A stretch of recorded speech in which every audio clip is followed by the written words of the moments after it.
যাদবপুরে আপাতত ভর্তির বিজ্ঞপ্তি নয়, আইনি পরামর্শ দিচ্ছে কলকাতা বিশ্ববিদ্যালয়। ভর্তির পোর্টাল খোলেনি অধিকাংশ কলেজ বিশ্ববিদ্যালয়। ওবিসি সংরক্ষণ নিয়ে মামলার জেরে স্নাতক স্তরে ভর্তি নিয়ে দেখা দিয়েছে অনিশ্চয়তার মেঘ। ওবিসি সার্টিফিকেট পদ্ধতি মেনে দেওয়া হয়নি, এই অভিযোগ তুলে কলকাতা হাইকোর্টে মামলা দায়ের হয়েছিল। সেই মামলার রায়ে কলকাতা হাইকোর্ট জানিয়ে দেয় 2010 সালের পর থেকে সমস্ত ওবিসি সার্টিফিকেট অবৈধ। বিচারপতি তপব্রত চক্রবর্তী ও রাজাশেখর বান্থার ডিভিশন বেঞ্চ জানায় 2010 সালের পরে যাদেরকে ওবিসি তালিকাভুক্ত করা হয়েছে তারা ভবিষ্যতে এই শংসাপত্র ব্যবহার করে কোনো ধরনের সংরক্ষণের সুবিধা পাবেন না। এই নির্দেশকে চ্যালেঞ্জ করে সুপ্রিম কোর্টে যায় রাজ্য সরকার। সেই মামলা এখনো চলছে, পরবর্তী শুনানি জুলাই মাসে। এই মামলার জেরে স্নাতকে ভর্তি আটকে রয়েছে। তো আশা করি প্রত্যেকে তোমরা ভিডিওটা দেখলে।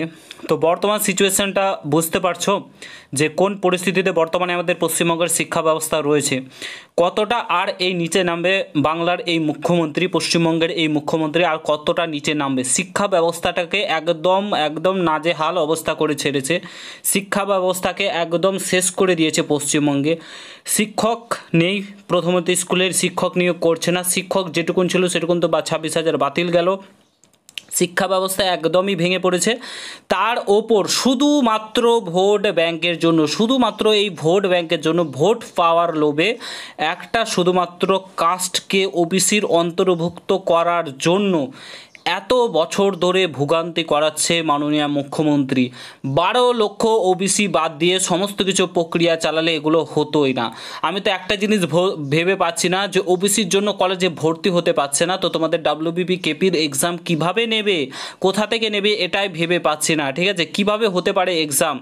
ওবিসির জন্য ভর্তি শুরু করা যাচ্ছে না। 2010 সাল থেকে বাংলায় প্রায় 12 লক্ষ ওবিসি সার্টিফিকেট বাতিলের নির্দেশ দিয়েছিল কলকাতা হাইকোর্ট। ঠিক আছে, রায়কে চ্যালেঞ্জ করে সুপ্রিম কোর্টের দ্বারস্থ হয়েছে রাজ্য সরকার।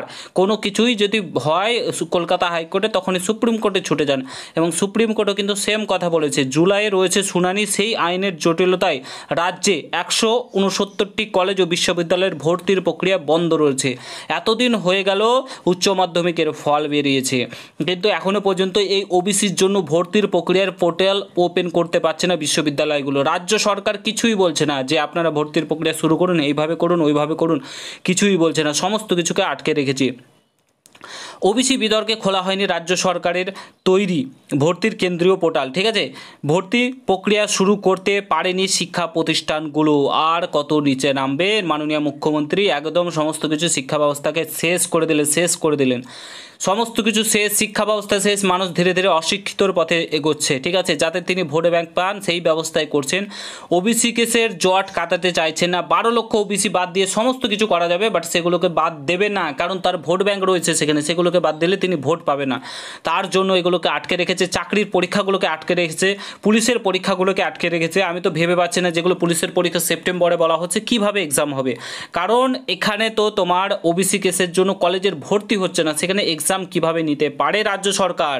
ঠিক আছে, আর যদি ওবিসি বাদ দিয়েই রাজ্য সরকার এক্সাম নেয় তাহলে এতদিন কেন রাজ্য সরকার কি করছিল, এতদিন ধরে এক্সাম কেন নেয়নি? সবচাইতে বড় প্রশ্ন হচ্ছে এটাই। এখন আমাদের বড় প্রশ্ন এটাই যে এতদিন ধরে রাজ্য সরকার এক্সাম নেয়নি কেন? যদি ওবিসি কেস বাদ দিয়ে এক্সাম নিতে হয়, 12 লক্ষ ওবিসি বাদ দিয়েই যদি এক্সাম নিতে হয়, কেন নেয়নি? 12 লক্ষ ওবিসি বাদ দিয়ে ভর্তির প্রক্রিয়া শুরু করুক, কেন শুরু করছে না? কিসের এত ভয়, কেন এত ভয়? শুধুমাত্র ভোট পাওয়ার লোভ, শুধুমাত্র ভোট ব্যাংকের লোভ। সাধারণ মানুষের কথা কিন্তু এই মাননীয় মুখ্যমন্ত্রী ভাবছেন না। একদম নাজেহাল করে দিয়েছে, শিক্ষা ব্যবস্থাটাকে শেষ করে দিয়েছে, বলার কিছু নেই। তোমাদের মতামত কমেন্ট বক্সে জানাও। ঠিক আছে, তোমাদের মতামত অবশ্যই ভিডিওর কমেন্ট বক্সে জানাও। ভিডিওটা প্রচুর পরিমাণে শেয়ার করো। কলেজের ভর্তির প্রক্রিয়া একদম শেষ, বন্ধ করে দিয়েছে রাজ্য সরকার, কোনো কিছুই বলছে না। তো ভিডিওটা এখানে সমাপ্ত করছি। ভালো লাগলে শেয়ার করে, চ্যানেলে নতুন হলে অবশ্যই সাবস্ক্রাইব করে যাও। দেখা হচ্ছে নতুন ভিডিওর সঙ্গে। ভালো থেকো, সুস্থ থেকো, গুড বাই, জয় হিন্দ, বন্দে মাতরম।